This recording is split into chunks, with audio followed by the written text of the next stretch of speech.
Welcome to Designed for the Creative Mind, a podcast for interior designers and creative entrepreneurs to run their business with purpose, efficiency, and passion. Because while every design is different, the process should remain the same. Prepare yourself for some good conversations with amazing guests, a dash of Jesus and a touch of the woo-woo, and probably a swear word or two. If you're ready to stop trading your time for money and enjoy your interior design business, you are in the right place. I'm your host, Michelle Lynn.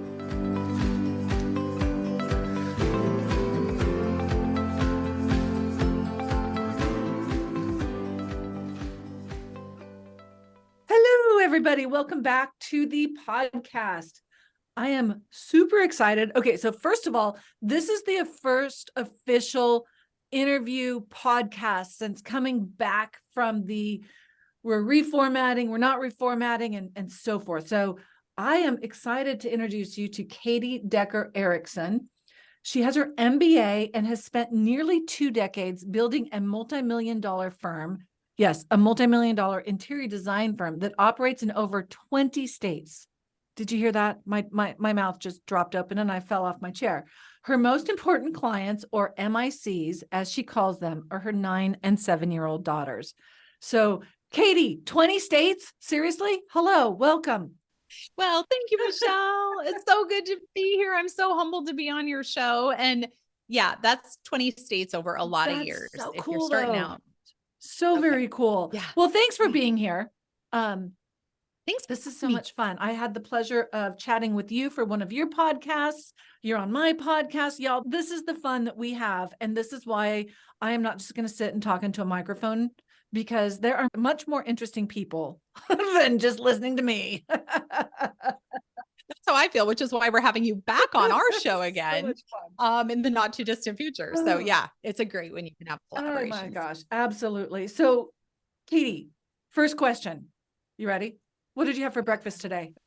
Breakfast. That's an adorable thought. What did I have for breakfast? No, the day just takes off at a freight train's pace. I mean, you have a kid, you know how this goes. When you have kids, it's just like full barrel ahead. And then all of a sudden you're like 11:30 and you're like, why am I grumpy? And why won't my stomach shut up? And then you're like, oh, I should feed myself. That'd be a real good idea. That's what they call intermittent fasting. You just didn't know that that's what you were doing. Oh my gosh. It's so funny you should say that, because that term just scares me. I love, love, love food. And so like when I get there, I'm like, all the things. And I'm like, who are those people intermittent fast? It would be you. It was just busy moms that finally gave it a name instead of like freight train. Yeah. Right? Now we feel validated and seen and heard, and we just call it intermittent fast. Absolutely. I love think it. That's how it works. I'm here for that. So Katie, how did you get started in this business? Great. Yeah, it's a really odd story. It's not your typical, I went to college, decided to become an interior designer, and moved into that space. My undergraduate degree is actually in communications. And I was fixing and flipping properties in Phoenix. It was just something I fell into and loved. And I got incredibly frustrated that there was no one who understood paint colors. This has got to be like, I could make millions of dollars doing paint colors. And so I had just finished my master's in business at about the same time as I was flipping. And I was like, this just seats up so well together. Having a business background, I want to do something entrepreneurial. I see the need. Let's go get the certifications, which I did through the IACC, and then I did get my education, my more formal education in design, but it really was just born out of my own necessity. And I showed up to anyone who's thinking, oh my gosh, I can't do that. Yes, you can. I showed up at my first client's job, literally with a cardboard box and about 5 fan decks. And that was how I started my company with zero budget. Okay. So let's start there, because I think there's so many listeners who are just striving for perfection before they start anything. And speak to that. Like, yes, I call it the paralysis of analysis. So you just end up sitting there and you're like, but if I do this better, and maybe if I bring on this person, but I can't really afford that person, you can think yourself out of any action. I always love to say you can't steer a parked car. Sometimes you just got to get moving down the interstate of life. Right. And then you can say, oh, I need to take this off ramp, or we got to take this on ramp, or we got to do this. But if you're not moving, you have nowhere to go. And I think sometimes that fear of perfection, we often talk about it now in our firm. It's the 80-20, right? We're never going to get that full 100%. if we get 80% of the way there, we're going to call it a Yes. win. And 9 times out of 10, it really is. And you can spend your whole life perseverating on that remaining 20%. I got to do this to get my business going, and never get to the 100% and never get your business going. And that you just got to jump in. I hate to say it. The best way to learn to swim is just jump off the babe, board. that's in fact, like, as we've gone through this whole evolution and then revolution of the podcast, a lot of it, of what I've just really been saying, is like, done is better than perfect, because then you can get it done, learn from that, and then you can go back and say, okay, this worked, this didn't work. I'm going to keep doing this. I'm going to stop doing that. Yes. Everybody has to have their first everything. Like, can you imagine what Monet's first piece looked like? I bet it was in shambles. No one ever talks about what Monet's first piece of art looked like. Now we go to the Guggenheim and we sit there and we go, oh my gosh, it's a Monet. But like back in the day, Monet as a kid probably used crayons. I mean, you have to realize that like you just have to get started. I love that you were courageous enough. This is so Michelle, courageous enough to get out there and say, I'm going to try this format. We're going to reinvent it. I like this better, and keep massaging until you get it where you want it exactly to be. Perfection is perception, right? Oh, I like that one. Yeah. No charge. You can use it. Yeah. True. Because look, what looks perfect to one person, to another, they're going to be like, you got to be kidding me. Like I saw a piece of art like that the other day that this guy sells millions of dollars in art. And I was just looking, I'm like, it was pigs dressed up in camo and ammunition set back in a Baroque period porcelain. Somebody loves it because he's selling a truckload of them. It's in a beautiful art magazine. But to me, I was just like, wait, what? Huh? What? Yeah. It's all in the eye of the beholder. And I think that is also a lesson for designers.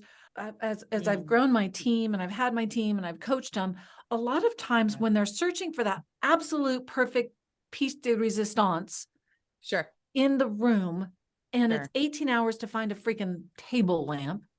Here's the deal. That perfect lamp that you believe is the ideal find, that's the one thing the client's going to change in the room. And you just spent 18 hours of completely unprofitable time. Oh, totally. Absolutely. I think it's interesting. What we tend to dwell on is often not what our clients do, which is, I mean, that's like knowing the needs and the wants of your client, which I think is so important. But like a lot of times they're not going to look at that. They're looking at the holistic package. There might be 1 or 2 pieces they fall madly in love with. And to your point, it'll probably be the pieces you're like, really? I just thought I was kind of throwing that in there to round out the design. Exactly. Right? Just nod your head and smile. Absolutely. I was just talking to Zoe, one of my newer team members, and we're really training her to say, okay, this is what we have to do to stay profitable. This is a business. So here's the parameters that you need to work within. And I was just talking to her the other day. I was like, how does it feel? And she's like, sometimes it's really hard because I could look for hours and hours and hours. And she said, sometimes I have to slow down. I have to cognizantly stop and say, this one is pretty damn good. And I was really proud of her for that. That says a lot about how you're developing your team. I think our job as business owners, so much of it is not just getting those billable hours and being a profitable business, but that all happens when you educate your people on your team and you invest in them and you say, hey, there's a difference between billable and non-billable hours on your pay stub. Like, we need to talk about that. Like, what are we doing over here? Or we need to allocate time appropriately. Like, what does that look like? To sit down and have that conversations. That's come up in design school typically. I mean, it's like, we're designing how long? Well, without a budget. Right. Without a budget. I mean, that's the best part about school, right?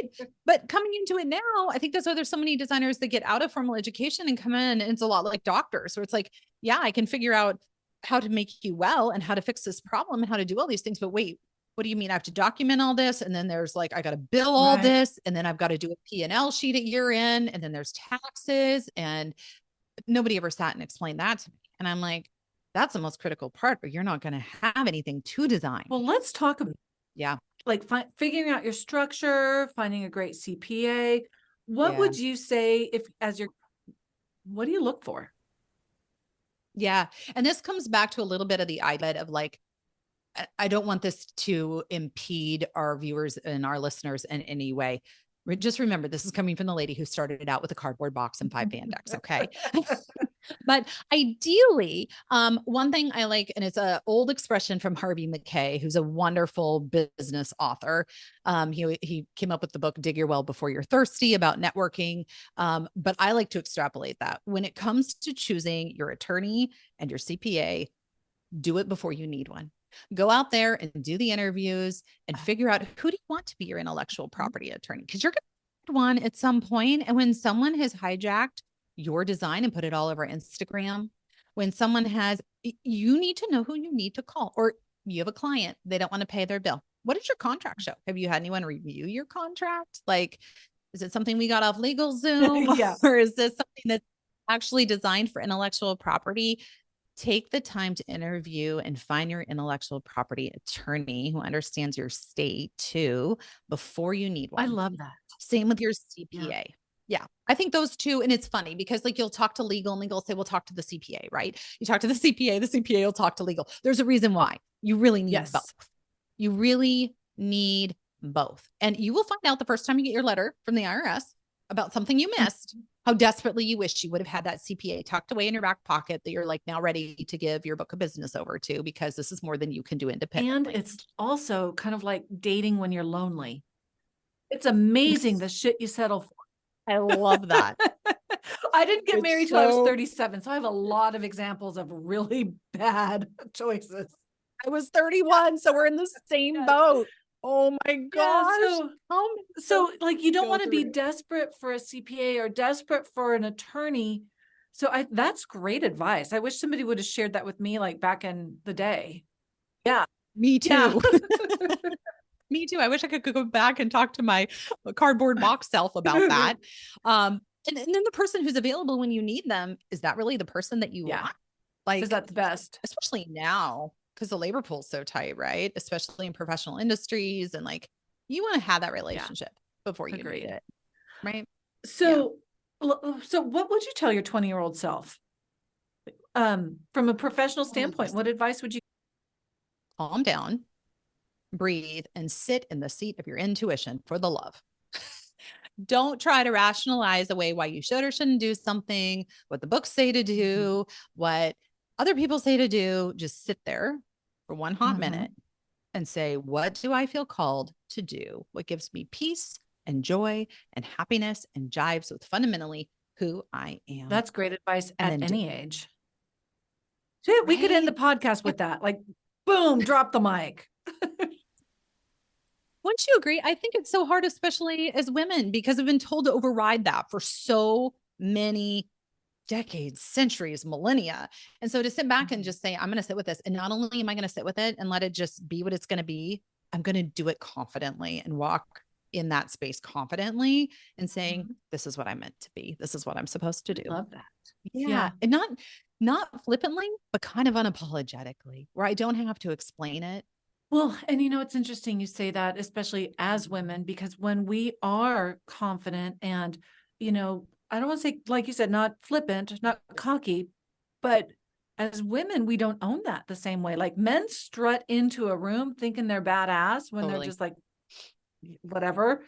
We walk in meekly, even when we are like the glory in the coming. Yeah. There's this interesting thing that I think is programmed into women, that it is somehow a sign of femininity less than. Like, oh, she's so soft and sweet and gentle. Don't worry, I've never been called these things. But like somehow, but I fought that for a really long time, that like I have to be the quiet one in the room, right? Or I have to be, I can't be that opinionated because it's she. Right. But that's so who I love to laugh that like we're supposed to be fragile like a flower. Yeah. Babe, I'm fragile like a bomb. I love that, right? Michelle. Yeah, we can be fragile, but let's just be realistic about the type of fragility that we are. Well, it's so true. And it doesn't mean that you have to be mean, but it means you can walk in there like a man. It is okay. And I'm finally coming to grips with this at the bold age of 44. It is okay to walk into a room and own the room. And there is nothing wrong with that. And not only do you have the right to do that, it is a privilege to be able to do that. And when you are comfortable enough, we've talked about this as friends, but just like being who you are and just saying, this is who I am. And if you don't like it, that is okay. I am not everybody's cup of tea. I don't want to be everybody's cup of tea. But if I'm your cup of tea. Absolutely. And I think that goes back to building a business. Yeah. Like put on your big girl panties. This is a big girl business. It is a big girl business. There's so much that happens with those internal stakeholders, those external stakeholders. There's hard conversations, like teaching the newest member of your team about billable hours. And this is where the buck has to stop, literally and figuratively, or we're not going to be profitable. Right. Taking and firing the client that just doesn't fit your model anymore. Oh, we're doing that this week. But it goes back to your communications major. Yeah. I love communications. But I think communication's king or queen, technically, in this instance. Yep. Polish that tiara, put another diamond on it, because it's true. I think that is the one thing I see missing in business over and over and over again. You can be doing a phenomenal job, but if you are not communicating with those internal and external stakeholders, it doesn't matter. It's the whole thing of tell them what you're going to tell them, then tell them what you told them, because no one in the history of communication has ever said, oh my gosh, I was so over communicated with. Have you ever heard anybody say that? Like at your kid's school, are you ever like, I'm just getting too much communication. Like, this is just too much. My complaint is I was like, you give me 24 hours. Like, I'm a professional. I can't get my calendar together that fast. Right. Like the value of communicating, not just, and it's both the good and the bad, right? Not just the good, but the bad. Absolutely. And it's setting expectations. Oh, you nailed it. Because if you're not communicating the expectations that should be set, your client is going to go off the rails. Your project will go off the rails. Yeah. Your mind will go off the rails. Yes. Yes. All of that, which goes back to being a process-driven firm. Did I have processes with a cardboard box? No, I sure didn't. It was show up with a cardboard box, right? But hey, you were organized with a cardboard box. It wasn't like you were just holding all 5 fan decks and dropping 2 of them. I had my cardboard box. Baby steps. Yeah. Baby steps. But yeah, to have that process and grow into that space where if you are sitting and listening to this and you're like, my gosh, I don't have my processes in order. Like, I think that's something you speak to all the time too, is like, you got to have processes, but don't just have the processes. Explain to the client the processes so they understand how you're going to get to the destination. I think that's one thing that's really hard in our industry is we have this whole expectation. It's really artsy and fun and da, da, da, da, da. It really has a formula. That's why I love it. There's a right and left brain side to it, but have your processes and then explain to your client how you're going to walk them to their destination, because they don't know. They have no. So is that what you've done to grow your business to multi-bazillion dollars? You're sweet. I like bazillion better than million a lot more. I'm stealing that, Michelle. I'm stealing all sorts of good things off this podcast. It's recorded, so we can go back and play it. It's perfect. But yeah, it's processes.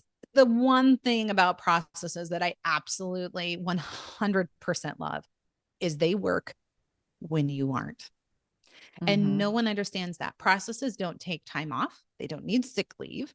They don't need maternity leave. They don't need personal time off. Processes are structures and things you don't have to recreate that work so that you don't have to. If you do not, if you don't have the processes working for you, then you're constantly fighting. It's like rolling a rock uphill. Every time you do a project, you're reinventing the wheel again.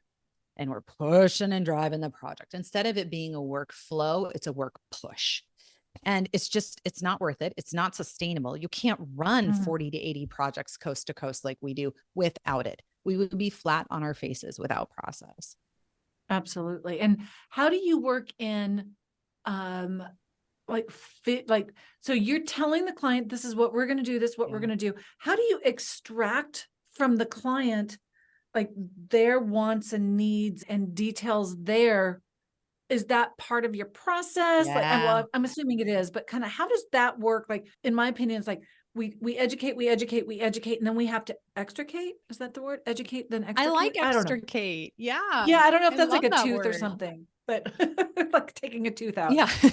Extract, extricate. So, but how do you, how do you walk through that? It's such a good question, because I think a lot of times clients come to us and they have a Pinterest board, and it is a drop dead gorgeous Pinterest board. It could be a complete dumpster fire. And you're like, this is all over the map. You really do need me. Yeah, you do need me, because we're boho chic 1 minute and we're contemporary the next. And then we've got a little modern in there for fun. And then was that farmhouse I just saw? Yeah. And so you're like, job security, I'm going to be great here. But they're coming to you with all of these wishful thoughts, right? And wishful thoughts are great. Clients need a starting place, but I feel like our job is to tease out just as much of what they think they want versus what they really want and they need. Clients don't know Yes. what they need. Like, it's great you want a bar in your kitchen and that you love this one on Pinterest. You realize it seats two people, right? Like, do you realize you have two kids and you also have a spouse? So you may actually want to sit around this bar, and this may be where you live most of your life. And you actually need 4 seats at that bar. And that's going to take a chunk out of this space over here. But I think you're going to get more value add because this is going to be actual livable space at that bar for homework and snacks and dinner. And in walking them through that, it's a truckload of listening, as you know, because they kind of have to, kind of like from that old movie, where the Greek, My Big Fat Greek Wedding, where she goes, he is the head, but I am the neck. I determine which way the head looks, right? I feel like that's how it is with clients. It has to be their idea, but then we can come in as the neck and kind of turn it, massage it, and get it to where it needs to be. But I think that's why most designers are women, because that's what we do with our husbands. my husband would agree, but he's more in the camp of stop doing that after you leave work, please. Right. But yeah, I think needs and wants are equally as important. Clients have a lot of desires. Agreed. But that's where form and function come in. Form is all those wants. Function is all the needs they don't even know that they have. And that have them loving us 3 months after we're done with the job, a year after we're done with the job. So when they pick up the lake house or they buy the cabin, they call us back because we're going to see things that they didn't see beyond making it look beautiful. I think that's a great way to describe it too, because it's like, I want to eat cake for breakfast. Me too. But I also want to fit into my pants. Yeah. So I need somebody to tell me that's not a good idea. Back to our intermittent fasting. Yeah, exactly. You finally are starving. That's why we don't eat breakfast, because it's cake. Oh my gosh, it's so true. Oh, that's hilarious. It's so true. So what would you say has been one of your biggest struggles from getting to, the jobby job to like an actual badass, profitable design firm? Yeah, it's a really lovely problem to have. For the longest time, we only did exterior design, and that was intentional. Like you, I got married later in life. I was 31. I still wanted to have kids, hopefully. And I'd waited so long. I didn't know if I was going to get married. I don't know if I was going to have kids. And so when I got the opportunity, I was like, oh, I'm going to savor every morsel of this, because I didn't even know if it was going to happen. And so for a long time, I had clients coming to me being like, please do interiors, please do interiors. And I was like, not right now. My most important clients, as you referenced, like they're teeny. I'm in the middle of like campers. Like, trust me, you don't want me to do your interior right now. Because my interior is all mixed up. Let's just start with the hormones or lack thereof. Yes. And so it became something where finally our largest client came to us and said, we really are begging you. And my youngest was 1 year out from being in full-time school. And I said, okay, but here's the deal. You have to understand, we're going to taper this year. That was the year we grew 1,500%. And when I sent my youngest off to kinder, I was like full-time, it was first grade because she did half day K. So when we got into first grade, I was like, everyone's like, aren't you so excited? Your youngest is in full-time. I'm like, I don't know. Did that happen? That's amazing. But it just got swallowed by work. And so it was the speed at which we grew. And I would sit here a complete liar and a hypocrite if I didn't tell you we have the absolute best people on our team, because as we grow so fast, I've got the absolute best people on my team. We're going to have a team off reality design show. This would be so much fun.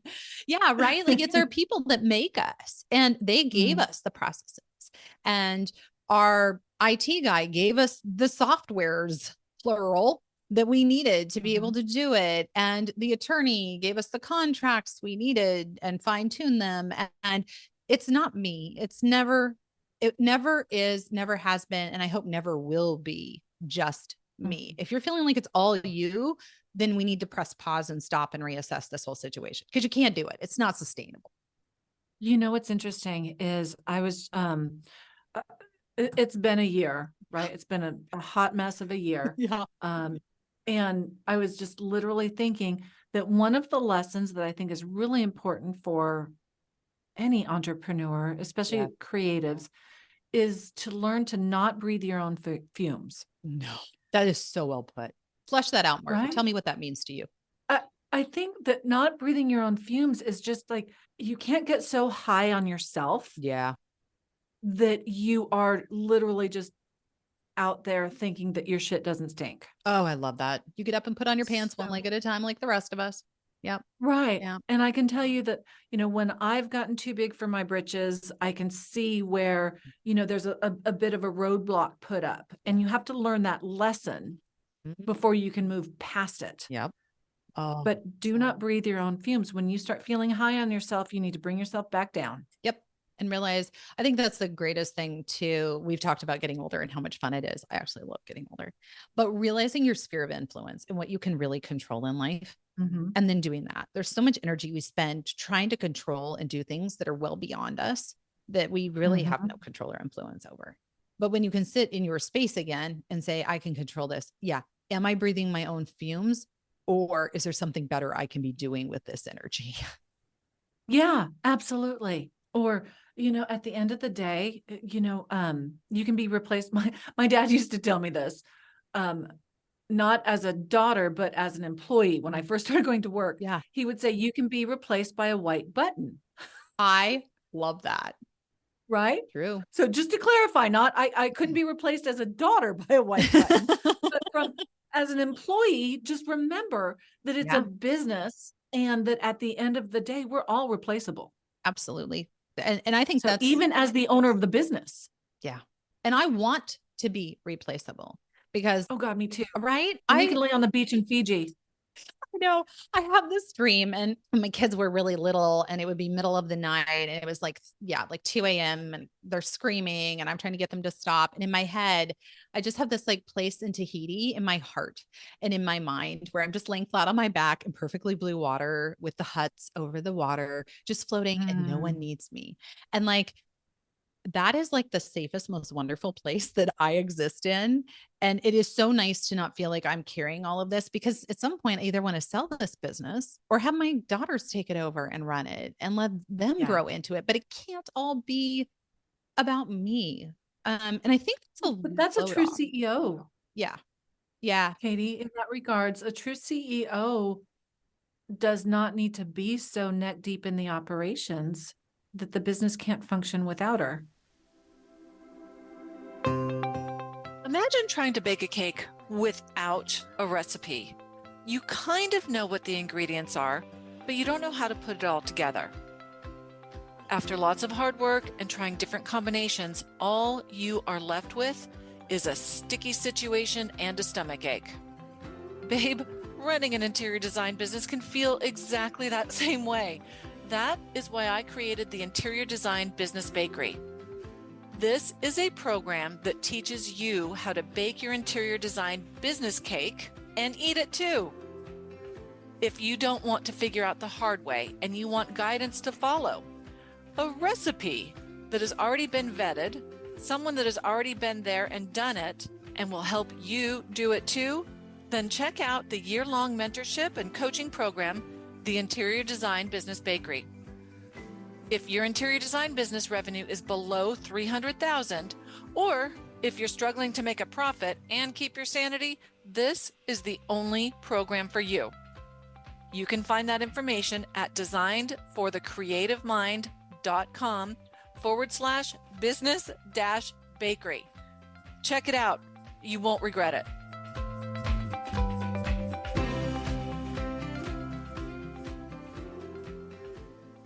It's so true. Someone I spoke with probably a couple of years ago, once she said to me, it was such good advice. She said, the greatest challenge you can give yourself is to build a team and build systems so you could walk out the door for 2 weeks and the house wouldn't crumble. And I was Oh, like, girl, I'm saying a month. right? Screw 2 weeks. Let's go for a month or 2. I love that. Let's take it up a notch. Because at the time, it was right as we were growing so fast. And I was like, I know I need processes. I know I need all this. And I was like, imagine. If I ever get there, it's going to be a miracle. And we're there. Like, I can leave, or we can, to your point, close the office and go away for a week, and the world will not fall apart. And that, not only is it just about growing a business, it's about growing a business that fits your lifestyle. If you feel that this is all on you, it is sustainable. You will crumble because you are human. You are 70% water.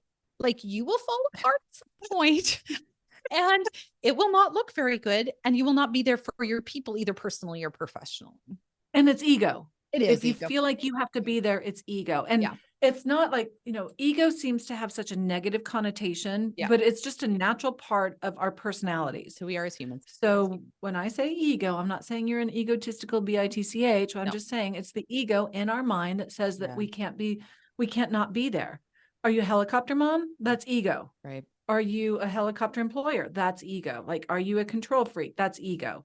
So in those respects, Yeah. as a business owner, it, like you said, it's not sustainable. It's not sustainable. And it really, as you're saying that, reminds me of how important it is and how much it comes back to communication. One thing we've done on our team, I know you're probably the exact same because you run a fabulous business. We'll see. Let's see. I want to hear what you have to say. Cause like so disclaimer, half of the reason why I love having the interviews is for selfish reasons that I get to learn and meet new. That's exactly how I feel. So yeah, spill the tea. So talk to me. Spill the tea is give your people permission to make mistakes. And I have not even shared this with my team, but I have about a dollar figure in my head. If we have a mistake up to about $1,000, we're going to figure it out, because I'm more interested in my teammates sticking up their hand and saying, I made a mistake, and us getting a chance to fix it for the client. So there's not even an impact for them or a financial impact, which we've been able to avoid a bunch of them because we have a culture of it being okay to communicate that something went off the rails.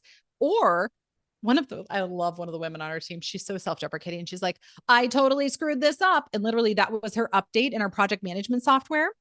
And I was like, I love that, because then we can't fix what we don't know in life. And that's true of everything, right? So giving the permission to say you are human, you're going to make mistakes, communicate those mistakes, and then let's dig you out as a team. How do we dig you out of this? How do we get the client where they need to be? And there's just such a fear of that. I think, especially for women, I have to do everything perfectly. Back to your initial statement. I have to do everything perfectly all the time. So, and where did that idea come from? Because that's nobody because we I dance know. backwards in high heels. Yes. Bad words in high heels. Love that. Yes. Bad words and high heels. And that's some real good. I love that though. Lipstick it's so true though. And yes, you're right. That's exactly how we run our business as well. It's like, it's a safe place to fail. Yes. And you know why? Because if this is not the emergency room, nobody's going to die on an operating table. Aren't you so glad we don't do cardiac surgery or like open heart stuff? Oh my God. Yeah. I'm happy with lamps. Absolutely. I'd have to be a lot more. Yeah. Yeah. And I just don't do blood. I can't do blood. This is much better. It is. This is Well, much better. and two, when someone feels, I think the flip side of that is not only does that person feel seen, safe, and heard, like we talk about on our team a lot, is people need to feel seen, safe, and heard. Seen, safe, and heard. That's good. When you feel seen, safe, and heard, guess what? You're going to create some amazing things that you can design or you can design. When I feel seen, safe, and heard, I can design. Like I can think and create, and my synapses are firing, and I can put on my music, and I can get in that headspace. But if I'm like, this is going to make a mistake, I'm never going to get anywhere, and I could get fired, and you can't create from that space. Well, and what you do create is going to be kind of boring, lackluster, or just downright sad and stressful. Yeah. Right? I mean, we talk about that in ontological design so much, but that the space. Wait, what design? Ontological design. What does that mean? Oh, I love this. I love ontological design. Everyone's like, it sounds like such a fancy word. I know, it's so fancy. Sounds like a bird. It's multisyllabic. Yes. No. So everyone talks about biophilic design, right? And it's great that we bring in, biophilic design has its place. What's different about ontological design is that it's not just like we're designing these spaces. It's that the spaces are designing us back. Do you ever walk into a place and you go, oh my gosh, this feels so wrong. And I don't know why, but I don't like it. And your shoulders start to do this and your blood pressure starts to go up. And your eye starts to tick. Yeah. Yeah. So they're designing you back in that space. I love your eye tick. That's awesome. Oh, that's great. But then in that space, can you design calm serenity out of that? No, whatever you say, how you dress, the words that come out of your mouth when you're in that place are going to be very different in what you create in that environment than if you're in a place that feels good to you. So you're designing the space, but the space is designing you back continually. Which is exactly what we do for our clients. Absolutely. Which is why they can begin and end their day in a refuge that Yes. has them being their best self. Yes. Ontological. Yes. It is a I love that. completely ontological. Use the term, be the subject matter expert to your clients and explain that to them. Because I think there's so many people, you look at factory workers, for instance, they're Mhm. sitting in white surroundings. They've got a concrete floor and the brightest lights you've ever seen. Those fluorescents can kill a person. They can't. We were not designed to sit under fluorescent lighting ever. And then they leave at the end of the day. And this has actually been statistically done and scientifically done. They'll measure their blood pressure levels. They'll look at the cortisol levels. They'll look at it's the equivalent of a jet fighter, like a pilot. You realize that these places are impacting us, whether you want to be impacted or not. You can't escape it. So how do we create a space that really does, to use your word, is a refuge for the client? And so when you can say to them, it's not just about having what's on Pinterest. This is about how it makes you feel, because how that happens is going to affect all of your outputs, creative and otherwise, while you're in that space and even after, arguably. That's fabulous. I'm going to go down that bunny trail. It's a deep bunny trail, but I think it's so valuable. And I think if we started looking, it would add so much credibility to our industry. It's not just about making things pretty or, the condescension of, oh, do you pick throw pillows? No. Yeah. You fluff pillows and pick paint. Right. No, we can't be friends if you come at me that way. Like, I'm so sorry, Okay, so right? question. Yeah. Karate chop or no karate chop on those pillows? Super important. Karate chop every time because it looks lived in. No. We can still be friends. We can still be friends. Give me your why though. I want to know your why, because you may convert me. I just feel like karate chop is contrived. Oh, interesting. I feel like my kids so have been like there. if you, yeah. See, if I just throw the pillow on the couch, it just lands. There's no karate chop. I guess it's true. Well, karate chop might be too strong of a word. Yeah. I don't need to like whack it, but it needs to look like it's had something done to it. So it's not a deep. No. See, my pillows are just old enough that they look a little bit like they want to do. I could so relate to that. That's a funny question is I'm picturing karate chop in my house versus our clients. And I think sometimes we don't do the deep V karate chop, but we do probably push down. So it's kind of like a little bit of a capital U. A little divot. Fair enough. We'll call it a divot. Yeah. Because my house is just like I throw pillows there, but my house, it's like the cobbler's kids anyway. Yeah, don't have shoes. It's the same thing over here. Don't worry. Sometimes I'm just like, you would never hire me as a designer if you saw my house after my kids have been here, like over the weekend doing all the things. I'm like, oh, we're just heavily lived in and loved. Yeah, we'll rectify this later. But this does not look like a designer home. Don't you worry. We have our active people. I can totally, living. I can totally appreciate that. No. So here's a question for you. Yeah. What do you want to spend more time doing? Oh, I love that question. Yeah. So like as a business owner, as a designer, as a mom and all the things, what is something you want to do more of? And it could be in or out of your business. This is just an open-ended question. Ooh, can I do both? Can I do in and out of? Sure. Out of my business, I want to spend more time doing yoga. I taught a bunch of yoga before I had kids and through my pregnancies, and I miss it. And in the midst of doing kids and doing life, it has fallen by the wayside, and I miss it immensely. I realize that do you want to do more yoga or teach more yoga? I want to do more yoga, but that leads me perfectly to the inside the business. And that's where I want to do more coaching, not because I want to coach, but to much like you get to this stage in your career. I would have killed to have somebody who is where we are come alongside me when I was 25, 30, figuring it out when I was X number of figures into my business, and be kind and curious and come alongside and build with me. And that, one of the things that fell by the wayside as our business grew is I taught undergraduate and graduate courses at a university level for almost 15 years. And the business must have started when you were 12. It was funny. I did start young, but it was my first class. The university instructor was so sweet. He goes, well, I can't put you in the normal classes because you're their same age. So I'm going to give you the advanced high schoolers. And I said, I'll just take whoever. I think this will be fun. And it was so sweet. Awesome. So I was like, I don't know, 4 years older than the advanced high schoolers. And we just went with that. Yeah. And it was great. But yeah, I really miss teaching because I feel like you, there's things we have learned the hard way. And I would have loved to have somebody come along and help me with that. And so now I'm in a period in life where it's the give back.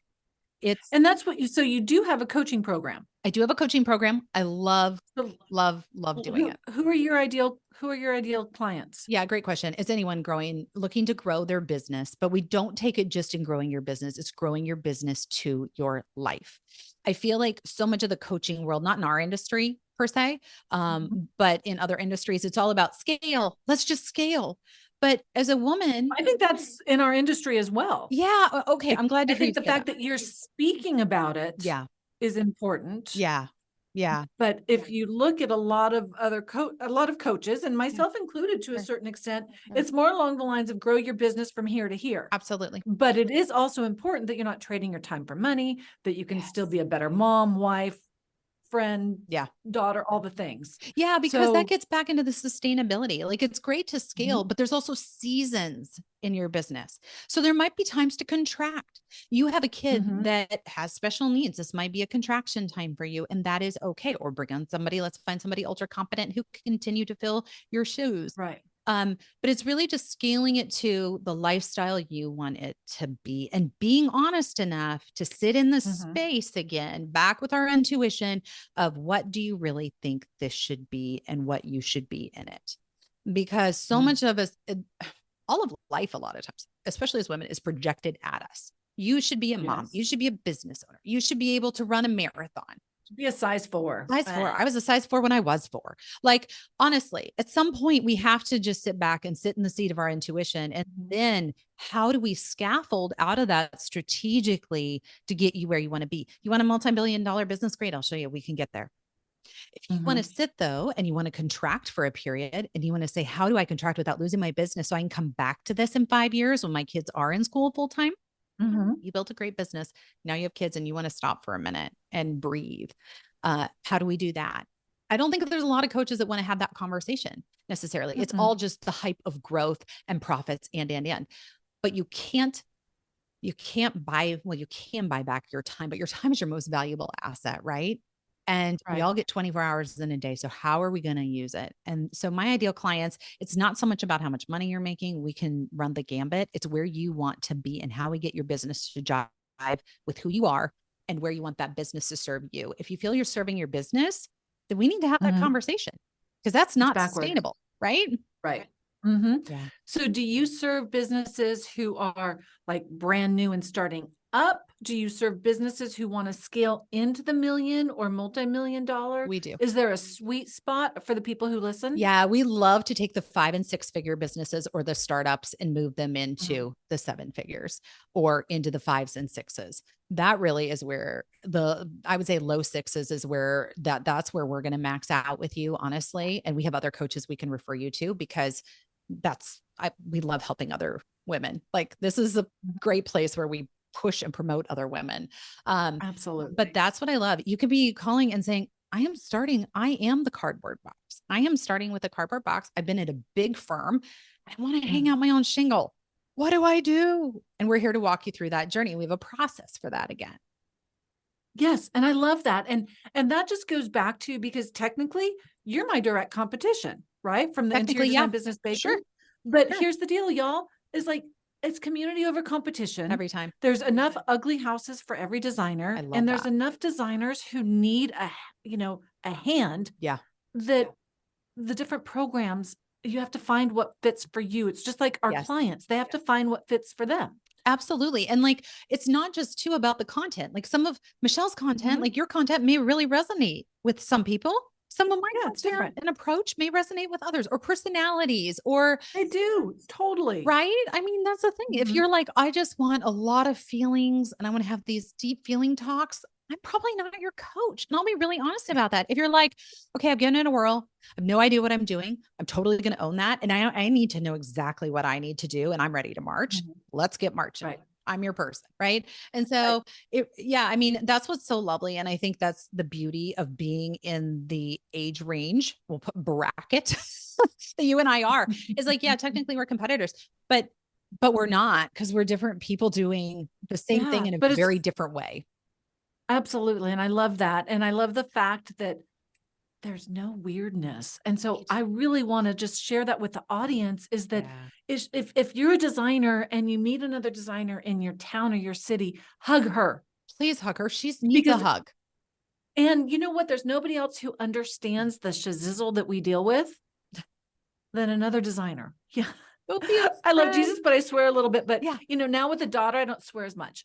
I know. We call it after 8 o'clock talk, because that's when our kids go to bed. There you go. So we have a lot of after 8 o'clock talk about all the feelings and words. Yeah. So yes, I think that is just so important for all of us to remember. Well, and I think too, there's really been a stigma in our industry for a really long time of snooty designers, right? Snooty designers. And it's like, why? And did we do that to ourselves? Well, however we got here, we got to dig our way out of it. Don't be the snooty designer. There's very few clients, at least if in my part of the country, that are looking for a snooty designer. And I bet in yours too. They want to feel seen, safe, and heard, just like our teammates do. They want to know. And not judged. And not judged. You know, for that random piece that they bring you that you're like, oh boy, that's going to be fun to integrate. And there's one on every job, right? They want to feel seen, safe, and heard about that, and like not feel like you have all the answers. And there's a difference between I have all the answers and I'm a subject matter expert. And it just comes back to the approach again. Do you come with the heart of sincerity and curiosity and kindness? Or are you coming in to say, well, this is how your job should look because I want to be on the next cover of Architectural Digest? Nope. I think that's key. Yeah. Listen. Right. It's so hard to do sometimes, especially when I think it's easy too. I don't know if you feel this way, but after doing it for 20 years, it's easy to walk into a situation and be like, I know how this is going to go. Like I have a pretty good read on this. We've done this a few hundred thousands, I don't even know times. And so I feel like I have a pretty good idea. And like, that's me more toggling back to your point about ego and saying, no, Katie, you haven't met this person. Once again, take a deep breath. Get a yoga breath going, sit in their space for just a minute, hear their heart and realize that they're unique and that they just want to be seen, safe, and heard like everybody else, and then design from that space. I love that. I was about to ask you if there's any piece of wisdom or advice that you'd want to leave with our listeners, but I think that was pretty damn good. We can just call it a wrap right there. Yeah. I think what's so neat, and I'm sure your audience hears it coming through. You guys, I mean, I know they hear it from you every single week, but both of us have a really beautiful passion for what we do in helping other people. And I think that is the most important thing. Find those people that are going to be your yay people, that are going to be your hype people, and run with them, run feverishly with them, and don't stop once you know that you've sat in the space and you know what you're meant to do, and just go do it. I love that. Yeah. I love that. So how can the listeners connect with you? Great. Where's the best place to find Katie Decker Erickson? Hiding under my desk some days at the end of the quarter. Yeah, that's honest. Let's be honest. No, you can head on over to our website. It's colorworks, just like it sounds, .coach. And there's a bunch of ways you can book a discovery call. If you're like, I think Katie's it, but I'm not certain. We have a complimentary discovery call. I'd love to sit with you for a few minutes. If you're like, nope, that's it. We got to do this. I need help. That you can book a call right there for an hour of my time. And we'll just sit and sort through all the things until we get you where you want to be. Yeah. I might book you. You can call me anytime, Michelle. Oh my gosh. Talk me off the ledge, Katie. Talk me off the ledge. Only if I can call you for the exact same reason, because any business owner that thinks it's a cakewalk, this may sound like we have it together, but there are days, I assure you, I wake up and I feel like I'm back to my cardboard boxes and 5 fan decks. And anyone who says otherwise lies. You know, that's just part of the beauty. It's part of the nature, I think, of owning your own business. And also find somebody who's willing to admit that, because if they say it's rainbows and unicorns every freaking day, they lie. Run. They lie. Yeah. They're liars. I mean, no, most of the time, truthfully, if I could put my accurate title on my business card, it would be firefighter, because as business owners, we have people doing all the things and we're going around putting out all the fires and removing the speed bumps and talking through all the, right. Yep. So you can be firefighter. I'm going to be ringleader. That's my new job title. Yeah, because it is. It's a 3-ring circus. There's an act going on in every circle. Yeah. Yeah. It's true. Oh, I love this, Michelle. Thank you. Thank you for the privilege of showing up and being a part of your audience. Yeah. I look forward to connecting with you again, and we'll figure out how we can collaborate as well. I would love I'm that. thinking of all sorts of fun coaching ideas. I'm here for every single part of it because I think women need other women, designers need other designers. We are better together than apart. And I think as an industry, we just need to embrace that a lot more. Agreed. I like there's a meme that's been going around lately on Instagram that says, be the woman who fixes another woman's crown without pointing out to the world that it was crooked. Preach. Or something like that. I love it. Yeah. It sounds much better on Instagram, but I think that that's so important.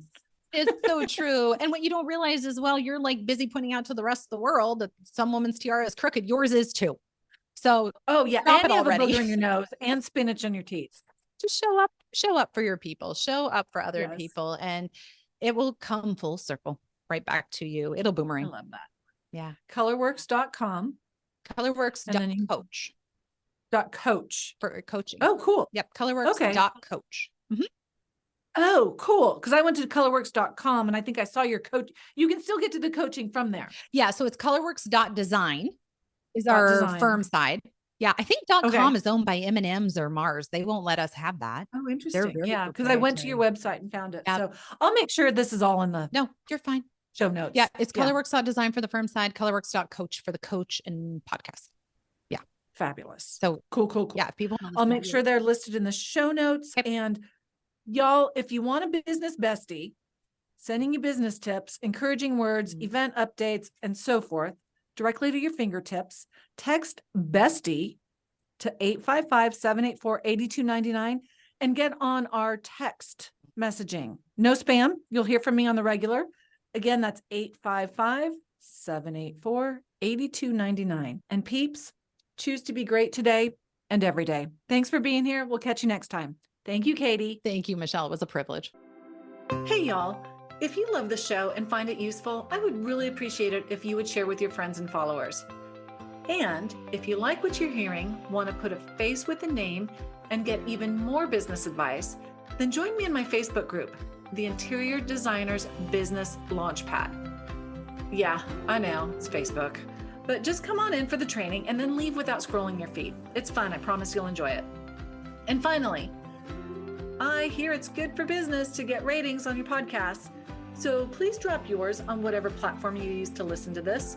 We're all about community over competition. So let's work on elevating our industry one designer at a time. See you next time.